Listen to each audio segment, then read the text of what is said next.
अस्सलाम वालेकुम। मैं आपसे एक सवाल पूछना चाहती हूँ, क्या कभी ऐसा हुआ है कि आप सुबह उठे, फ़ोन हाथ में लिया, इंस्टाग्राम या फ़ेसबुक खोला और सिर्फ़ चंद मिनट बाद आपका मूड ख़राब हो गया? आपने किसी का खूबसूरत घर, किसी की लग्ज़रियस लाइफ़स्टाइल या किसी की कामयाबी देखी और फिर दिल में एक आवाज़ आई, काश मेरी ज़िंदगी भी ऐसी होती। सब लोग आगे बढ़ गए हैं, सिर्फ़ मैं पीछे रह गई हूँ। अल्लाह ने इसे सब कुछ दिया है, मुझे क्यों नहीं? अगर आपने ऐसा कभी महसूस किया है तो यकीन करें आप अकेली नहीं हैं। आज लाखों लोग एक ऐसी बीमारी का शिकार हैं जो जिस्म को नहीं बल्कि दिल को खा जाती है, और इस बीमारी का नाम है दूसरों से कंपैरिजन करना। कंपैरिजन खुशी नहीं छीनती, ये शुक्र छीन लेती है, ये सुकून छीन लेती है, ये एतमाद छीन लेती है और बाज़ औक़ात इंसान के अल्लाह से ताल्लुक़ को भी कमज़ोर कर देती है। आज हम जानेंगे कि क्यों ये डेंजरस है और इस्लाम कंपैरिजन के बारे में क्या कहता है।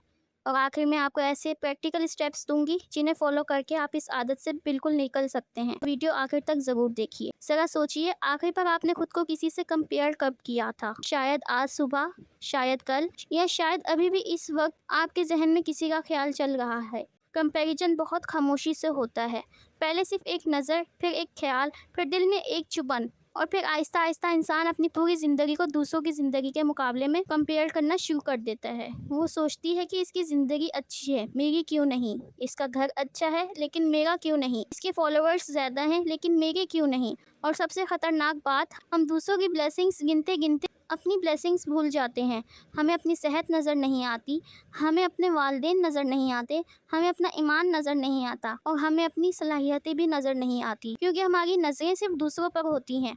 और फिर एक वक्त आता है जब इंसान अपनी ज़िंदगी से नाराज़ होने लगता है। हालांकि हकीकत यह है कि अक्सर जिस शख्स से हम कंपेयर कर रहे होते हैं, हम सिर्फ इसकी हाईलाइट रील्स देखते हैं, इसके स्ट्रगल्स नहीं देखते, इसके आंसू नहीं देखते, इसकी रातों की दुआएं नहीं देखते, इसके इम्तिहान नहीं देखते। लोग अपनी ज़िंदगी के बेहतरीन 1% लम्हात दिखाते हैं, और हम अपनी पूरी ज़िंदगी को इस 1% से कंपेयर करते हैं। क्या ये इंसाफ है? बिल्कुल नहीं, ये अपने आप पर जुल्म है। मैं आपको एक छोटी सी कहानी सुनाती हूँ। एक बागबान था जिसने अपने बाग में 2 पौधे लगाए। पहला पौधा सिर्फ चंद हफ्तों में तेज़ी से बढ़ने लगा। इसके पत्ते सब्ज थे, वो खूबसूरत लग रहा था, और हर आने जाने वाला इसे देखकर तारीफ करता। लेकिन दूसरा पौधा बहुत आहिस्ता आहिस्ता बढ़ रहा था। दिन गुजरते गए, हफ्ते गुजरते गए, लेकिन इसमें कोई ख़ास तब्दीली नज़र नहीं आई। अगर वो पौधा बोल सकता तो शायद कहता, क्यों मैं इतना पीछे हूँ? दूसरा पौधा मुझसे ज़्यादा खूबसूरत क्यों है? मैं इतनी आहिस्ता तरक्की क्यों कर रहा हूँ? लेकिन बागबान जानता था कि हकीकत क्या है। जो पौधा ज़मीन के ऊपर आहिस्ता आहिस्ता बढ़ रहा था, वो ज़मीन के नीचे अपनी जड़ें मजबूत कर रहा था, और कुछ महीने बाद वही पौधा एक मजबूत दरख्त बन गया। अक्सर हमारी ज़िंदगी भी ऐसी ही होती है। हम किसी और की कामयाबी देखते हैं, किसी और के अचीवमेंट्स देखते हैं, लेकिन हमें इनकी पूरी कहानी नहीं मालूम होती। और हमें ये भी मालूम नहीं होता कि अल्लाह हमारे अंदर कौन सी जड़ें मजबूत कर रहा है। कभी कभी अल्लाह हमें डिले करता है, क्योंकि वो हमें प्रिपेयर कर रहा होता है, और जो चीज़ें हमें पीछे रह जाना लगती हैं, वो दरअसल अल्लाह की हिकमत होती है। इसलिए सिर्फ इस वजह से कि किसी का और का सफ़र आपसे मुख्तलिफ है, ये हरगिज़ मतलब नहीं कि आप पीछे हैं।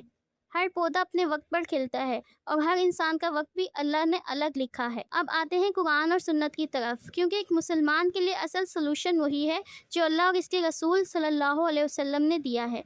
अल्लाह ताला फरमाते हैं, और हर चीज़ के ख़जाने हमारे पास हैं, और हम इसे एक मुकर्रर मिक़दार के मुताबिक ही नाजिल करते हैं।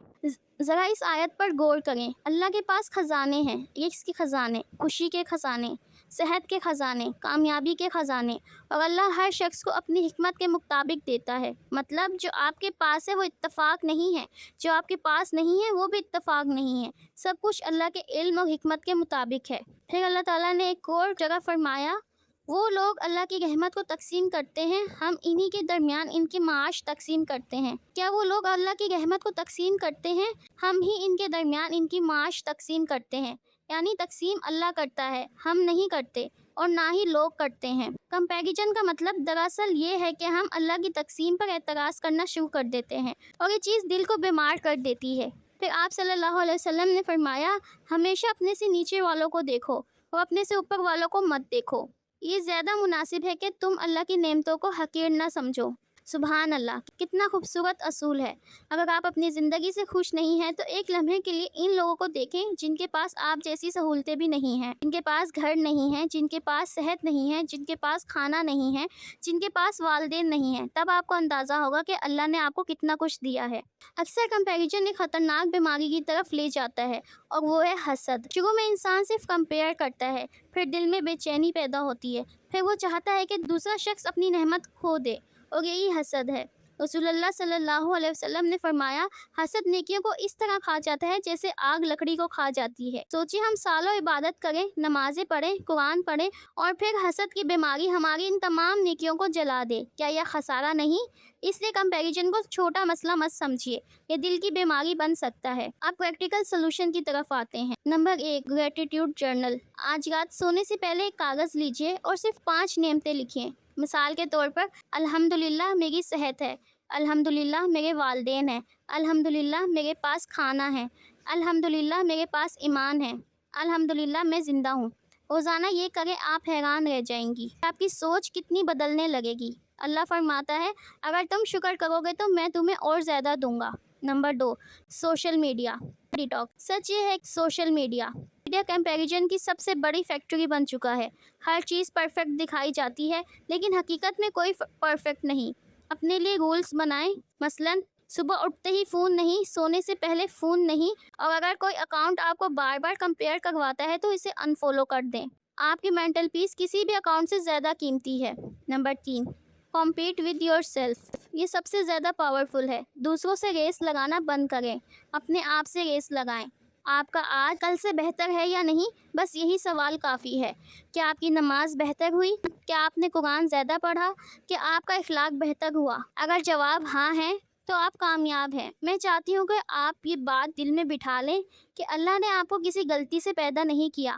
آپ کی شکل، آپ کی آواز، آپ کی شخصیت، آپ کی زندگی، آپ کا سفر، سب اللہ کے علم اور حکمت سے ہے۔ آپ کسی اور کی کاپی نہیں ہیں، آپ اللہ کی تخلیق ہیں، اور اللہ کی تخلیق میں کوئی بے مقصد چیز نہیں ہوتی۔ اس لیے اگلی بار جب کمپیریزن کا خیال آئے تو رک جائیں اور خود سے کہیں، اللہ نے مجھے وہ دیا ہے جو میرے لیے بہتر ہے۔